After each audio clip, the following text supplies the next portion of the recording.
ओम शांति। आज 24 अक्टूबर 2023 और आज है विजयदशमी का शुभ दिवस।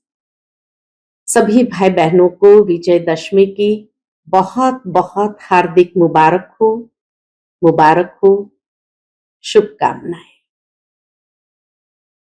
आज बाबा के अनमोल मधुर महावाक्य में बाबा ने एक बहुत सुंदर बात कही कि कोई भी त्योहार मनाया जाता है तो जरूर उसमें कुछ शुभ होगा, तभी तो मनाया जाता है। दशहरा भी मनाते हैं तो जरूर कुछ शुभ होगा। ये बात पढ़ते हुए एक बात याद आई कि दशहरे में क्या शुभ समाया हुआ है। कहा जाता है कि रावण महाज्ञानी था, महाविद्वान था और महान आचार्य था। रावण जैसा विद्वान कोई नहीं, रावण जैसा धनवान कोई नहीं और रावण जैसा शक्तिशाली कोई नहीं। यही कथा में दिखाया जाता है।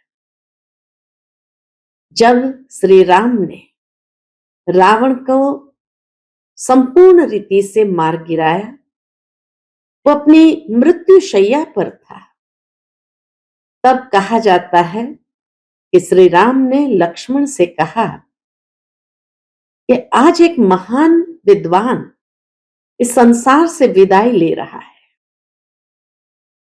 और उसके पास ज्ञान का अथाह खजाना है। जाओ, उनसे कुछ ज्ञान की बूंदे अपने में प्राप्त करो। लक्ष्मण को मन में सूक्ष्म में अहंकार आया कि रावण मुझे क्या सिखाएगा, ऐसी कौन सी बात उसके पास होगी जो मुझे सिखा सकता है, शिक्षा दे सकता है। परंतु श्री राम की आज्ञा थी, इसीलिए वो गया और सिरहाने जाकर खड़ा हो गया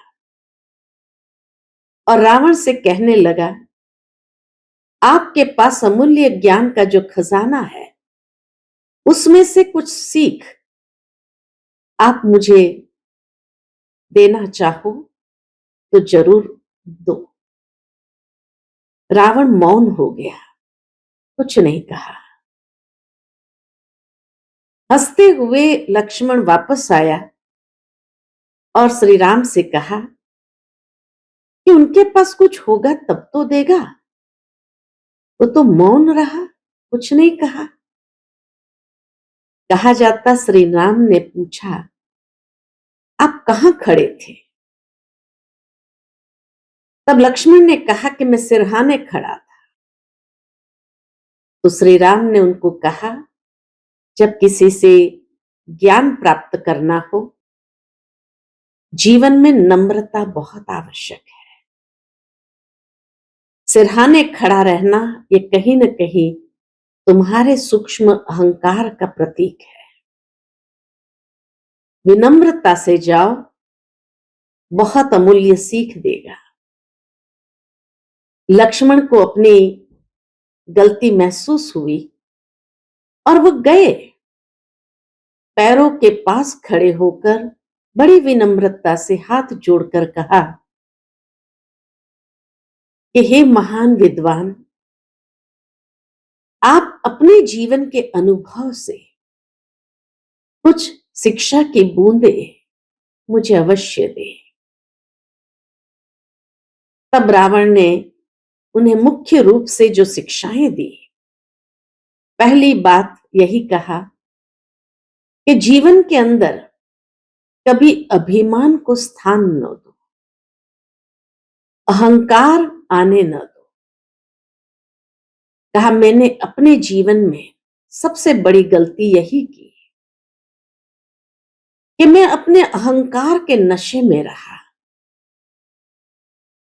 और मेरे दरबारी भी उस अहंकार को पोसते रहे। और उन्हें मैं अपना हितैषी समझता रहा।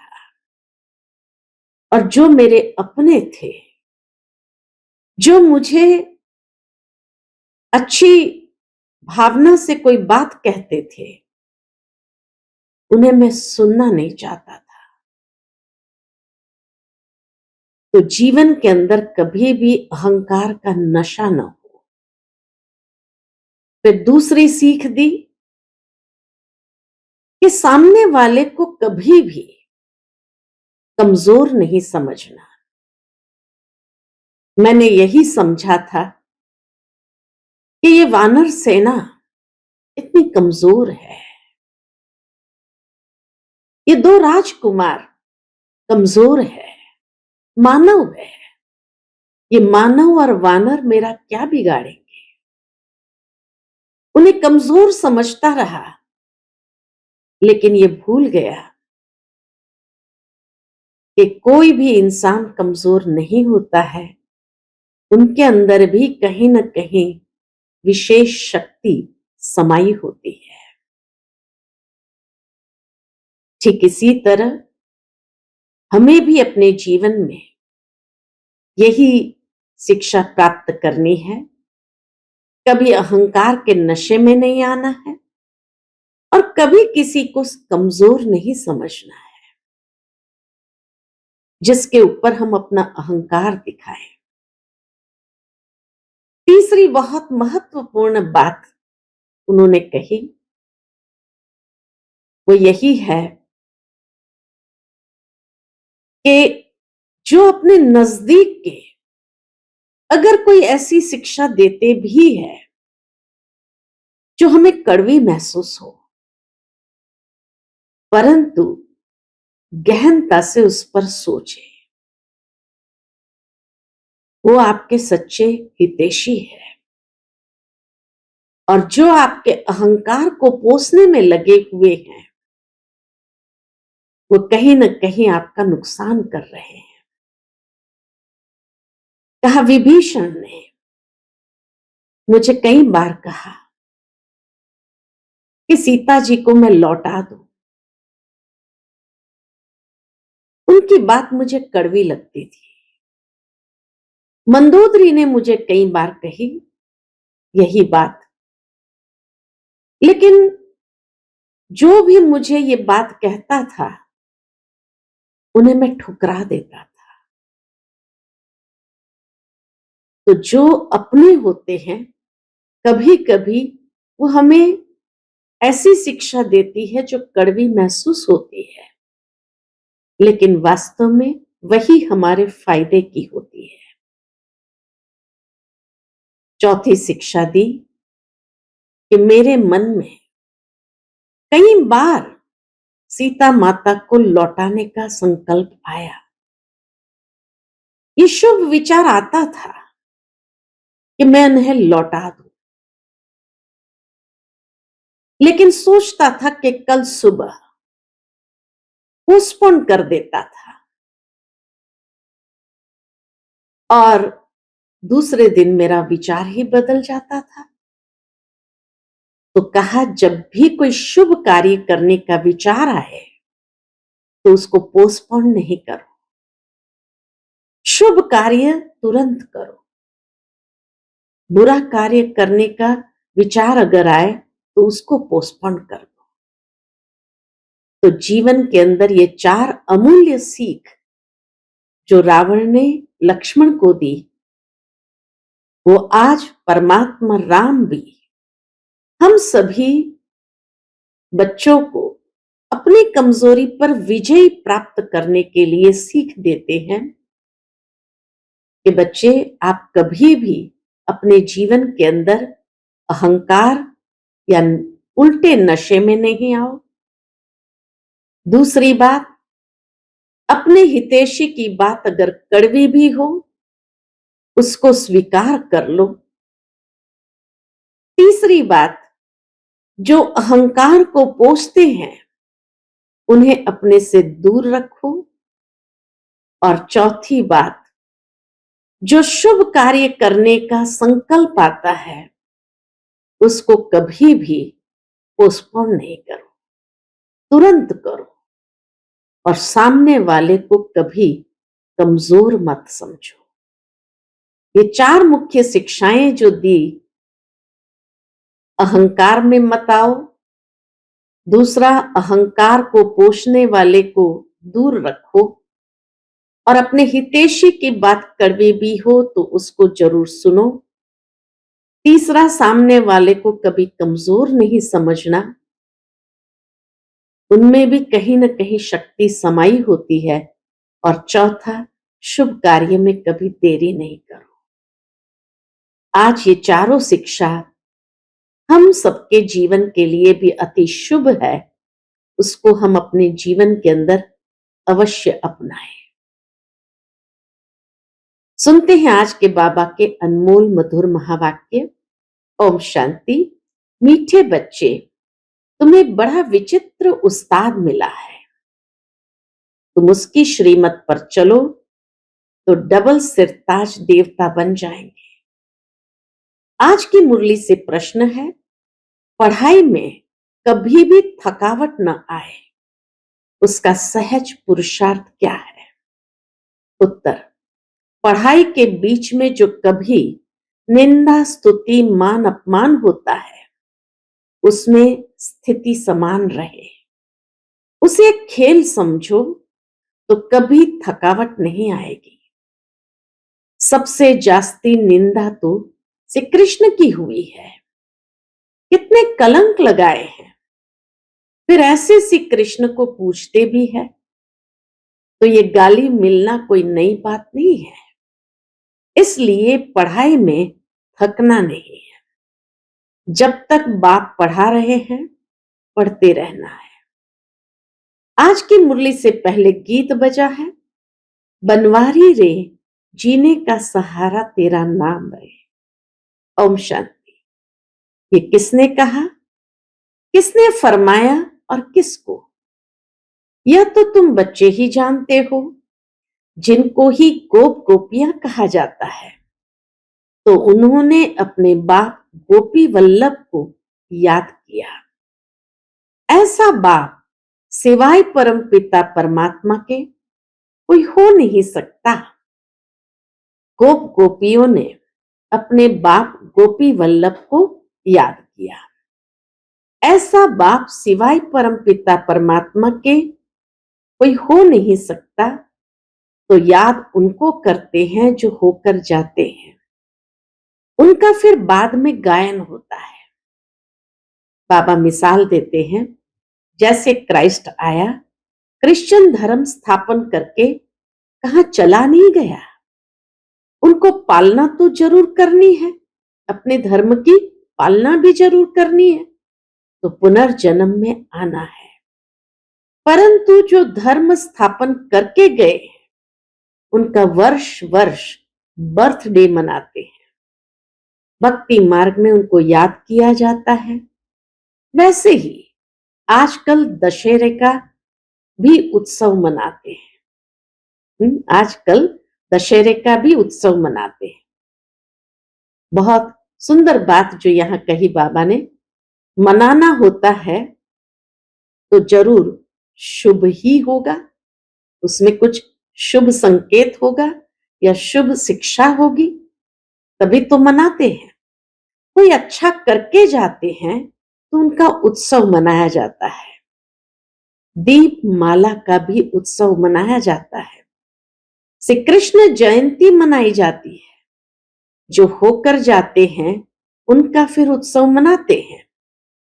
अब भारतवासियों को तो यह पता है नहीं कि ये राखी उत्सव आदि क्यों मनाते हैं, क्या हुआ था राखी पर, ऐसा क्या हुआ था। क्राइस्ट बुद्ध आदि को जानते हैं कि ये धर्म स्थापन करने आए थे। इस समय सभी आसुरी संप्रदाय है, तुम हो ईश्वरीय संप्रदाय। अब बाप राम आकर दैवी श्रेष्ठाचारी बना रहे हैं, अथवा ऐसे कहे कि परम पिता आकर स्वर्ग का उद्घाटन कर रहे हैं, अथवा फाउंडेशन डाल रहे हैं। ओपनिंग सेरेमनी भी कह सकते हैं, नई दुनिया की ओपनिंग सेरेमनी भी कह सकते हैं। भारत में श्रेष्ठाचारी महाराजा महारानी होकर गए हैं। सतयुगी देवी देवताएं डबल सिर ताज थे।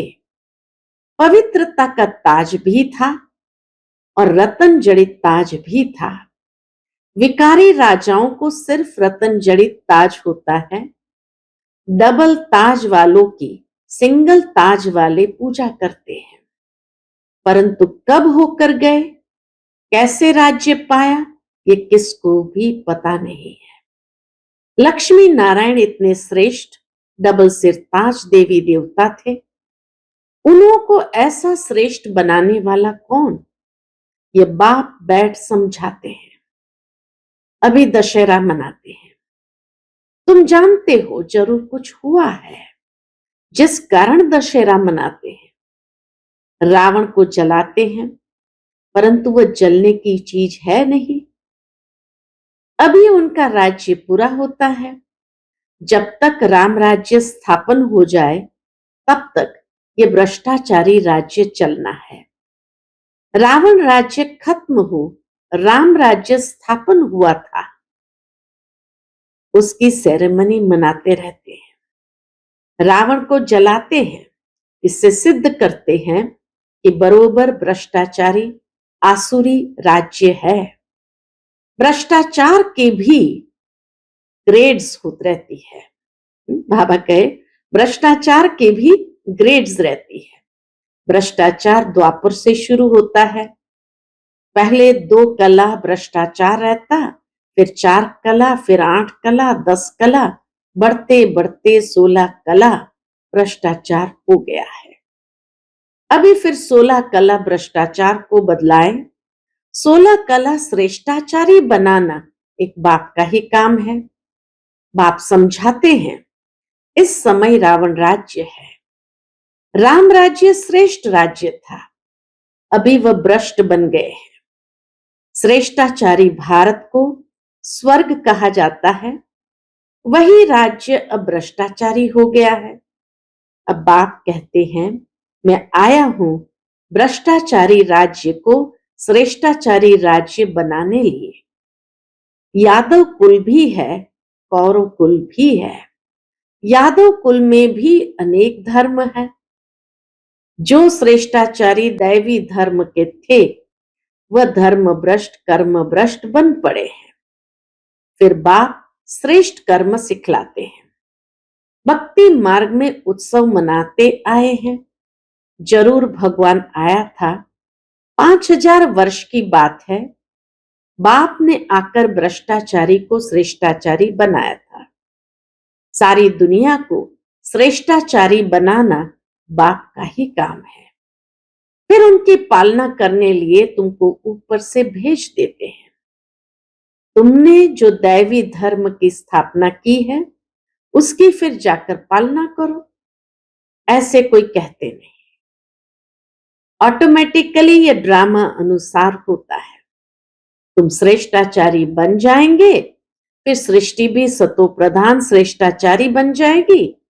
अभी तो 5 तत्व भी तमो प्रधान है। कितनी उथल पाथल होती रहती है। मनुष्य कितने दुखी होते हैं, करोड़ों का नुकसान हो जाता है। सतयुग में यह कोई भी उपद्रव नहीं होते। उपद्रव होते हैं नरक में। उपद्रव भी पहले 2 कला वाले थे, अभी 16 कला वाले बन गए हैं। भ्रष्टाचार भी धीरे धीरे ग्रेड्स बढ़ती जाती है। श्रेष्ठाचारी की भी 16 कला संपूर्ण स्टेज है। तो बाबा कहे उपद्रव भी पहले 2 कला वाला थे, अभी 16 कला वाले बन गए हैं। ये सब डिटेल में समझाने की बातें हैं और है बहुत सहज, परंतु समझते नहीं, न समझा सकते हैं। तो ये रावण को जलाना द्वापर से शुरू होता है। ऐसे थोड़ी कहेंगे 5000 वर्ष हुए, भक्ति मार्ग शुरू होता है तो ये उपद्रव भी शुरू होते हैं। अब फिर रावण राज्य का विनाश, राम राज्य की स्थापना कैसे होती है सो तुम जानते हो। मनुष्य नहीं जानते रावण क्या है। बाप कहते हैं लंका तो कोई थी ही नहीं। जिस तरह से वर्णन है, तो बाप कहते लंका तो कोई थी नहीं। सतयुग में लंका होती नहीं, बहुत थोड़े मनुष्य होते हैं। जमुना का कंठा है। अजमेर में वैकुंठ का मॉडल भी दिखाते हैं, परंतु समझते नहीं। सोने के महल आदि बनाने में वहां कोई देर नहीं लगती है। मशीनरी पर झट गलाकर टाइल्स बनाते हैं। बाबा कहे मशीनरी पर झट गलाकर टाइल्स बनाते हैं। तुम बच्चे जानते हो, यह जो साइंस है जिससे विनाश होता है, वही फिर तुमको वहां काम में आएगी। अभी ये एरोप्लेन आदि बड़ी खुशी के लिए बनाते हैं, उनसे ही विनाश करेंगे। तो ये एरोप्लेन सुख के लिए भी है तो दुख के लिए भी है। अल्पकाल लिए सुख है। 100 वर्ष के अंदर ये सब चीजें निकली है, तो 100 वर्ष के अंदर इतना सब हुआ है। तो तुम विचार करो, जब विनाश होगा फिर नई दुनिया में कितने थोड़े समय में सब चीजें बन जाएंगी। कल्पना कर सकते हैं, वहां तो झट सोने के महल बन जाते हैं। भारत में सोने चांदी के कितने महल जड़ित से जड़े हुए बनते हैं। कितने महल जड़ित से जड़े हुए बनते हैं। वहां दरबार बड़ी बनती है। राजे रजवाड़े आपस में मिलते होंगे। उसको पांडव सभा नहीं कहेंगे, उसको कहेंगे लक्ष्मी नारायण के राजधानी की सभा। प्रिंस प्रिंसेस सब आकर बैठते हैं। ब्रिटिश गवर्नमेंट थी तो प्रिंस प्रिंसेस महाराजाओं की बड़ी सभा लगती थी। सब राजाएं ताज लगाकर बैठते थे। नेपाल में बाबा जाते थे तो वहां राणा फैमिली की सभा लगती थी। बड़े ताज वाले राणा बैठते थे, उनको महाराजा महारानी कहते हैं। फिर उनमें भी नंबरवार होते हैं।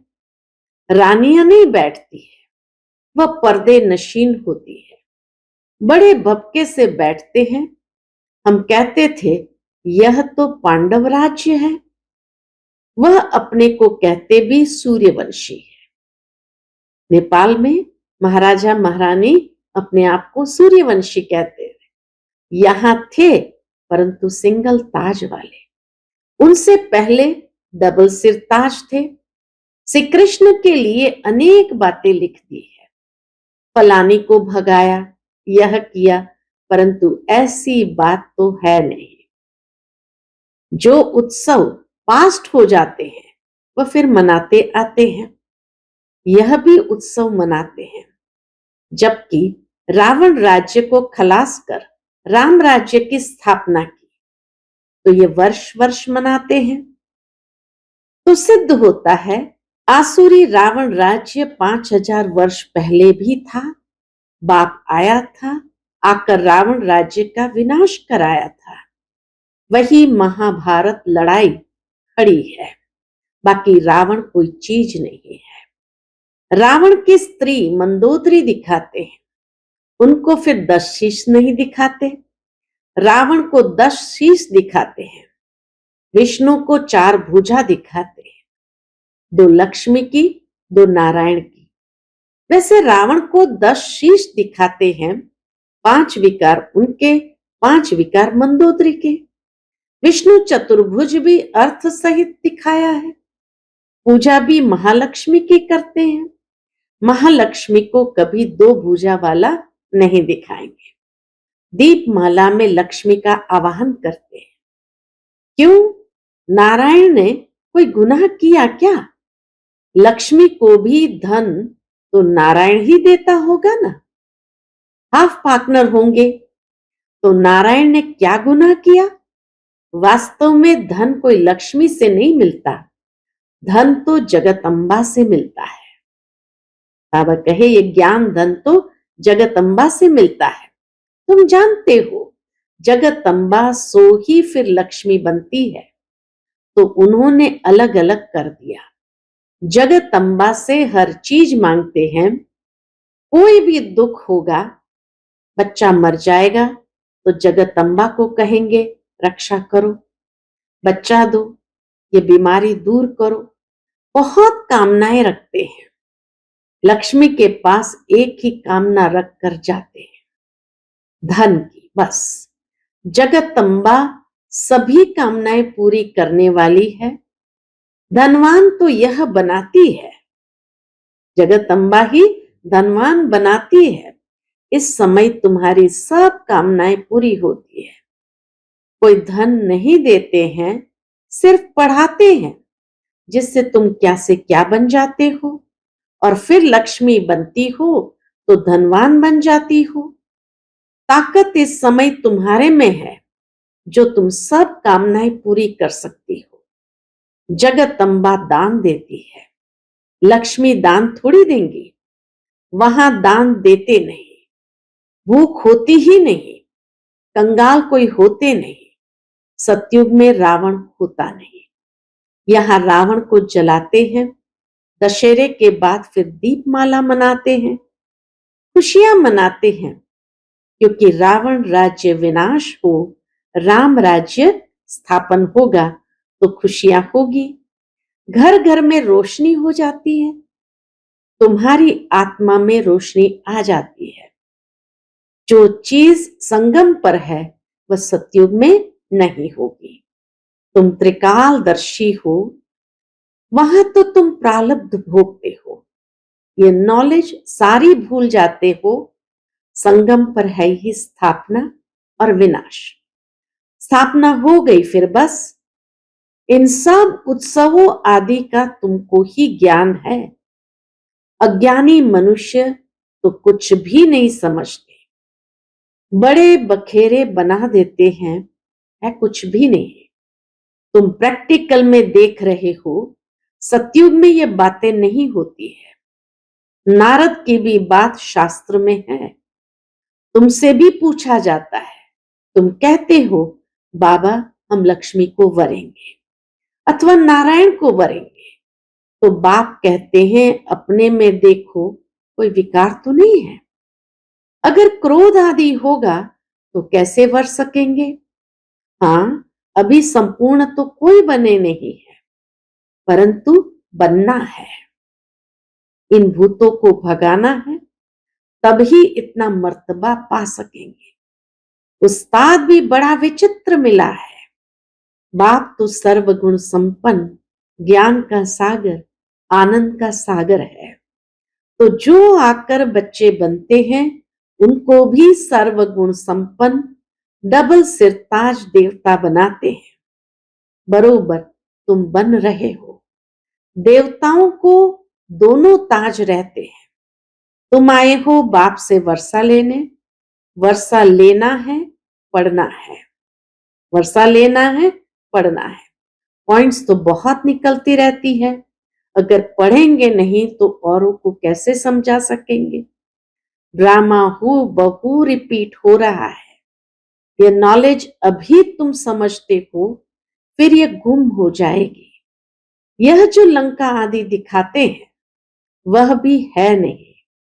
रावण का जन्म कब हुआ, लिखा हुआ है द्वापर से देवताएं वाम मार्ग में जाते हैं तो विकारी बनना शुरू होते हैं। भक्ति भी पहले अव्यभिचारी थी, फिर व्यभिचारी बन जाती है। अभी तो मनुष्य अपनी पूजा कराने लग पड़े हैं। बाप कहते हैं मैं आता ही हूं भ्रष्टाचारी दुनिया का विनाश और श्रेष्ठाचारी दुनिया की स्थापना करने। जरूर पहले स्थापना करेंगे, फिर विनाश करेंगे। यह हमारा पाठ कल्प कल्प का है। भ्रष्टाचारी से श्रेष्ठाचारी बनाने में भी टाइम लगता है। जब तक बाप बैठ पढ़ा रहे हैं, पढ़ना है। कल्प पहले जिन्होंने जितना पढ़ा है वही पढ़ेंगे। बहुत बच्चे चलते चलते कहते बस हम चल नहीं सकेंगे। अरे स्तुति, निंदा, मान, अपमान यह तो सब होगा, तुम पढ़ाई को क्यों छोड़ते हो। सबसे जास्ती निंदा तो श्री कृष्ण की हुई है, इतने कलंक लगाए हैं, फिर ऐसे श्री कृष्ण को पूछते क्यों हो? बाबा कहे फिर ऐसे श्री कृष्ण को पूछते क्यों है? वास्तव में गाली अभी इनको यानी ब्रह्मा को मिलती है। सारे सिंध में निंदा हुई, फिर कर तो कुछ भी नहीं सके। बाबा कहे सारे सिंध में निंदा हुई, फिर कर तो कुछ भी नहीं सके।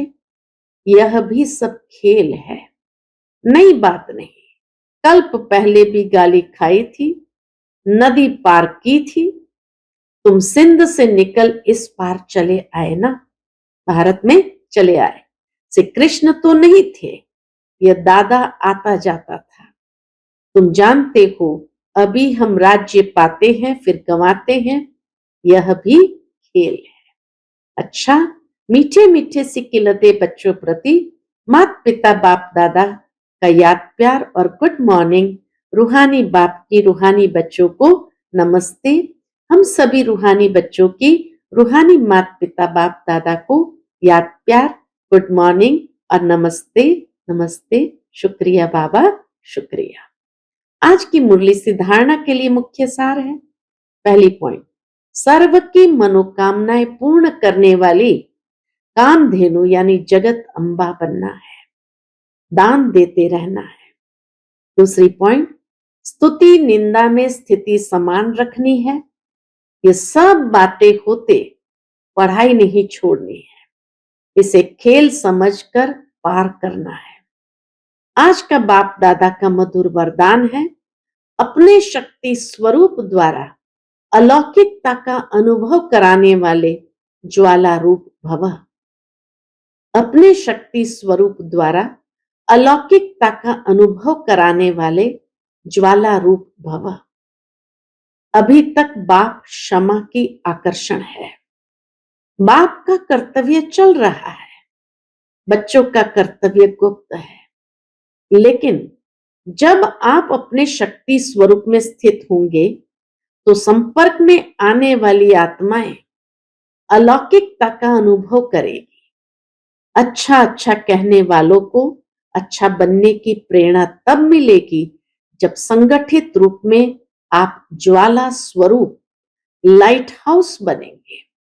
मास्टर सर्वशक्तिमान की स्टेज पर आ जाए तो सभी आपके आगे परवाने समान चक्कर लगाने लग जाए। आज का स्लोगन है, अपनी कर्मेंद्रियों को योग अग्नि में तपाने वाले ही संपूर्ण पावन बनते हैं। अपनी कर्मेंद्रियों को योग अग्नि में तपाने वाले ही संपूर्ण पावन बनते हैं। अच्छा, ओम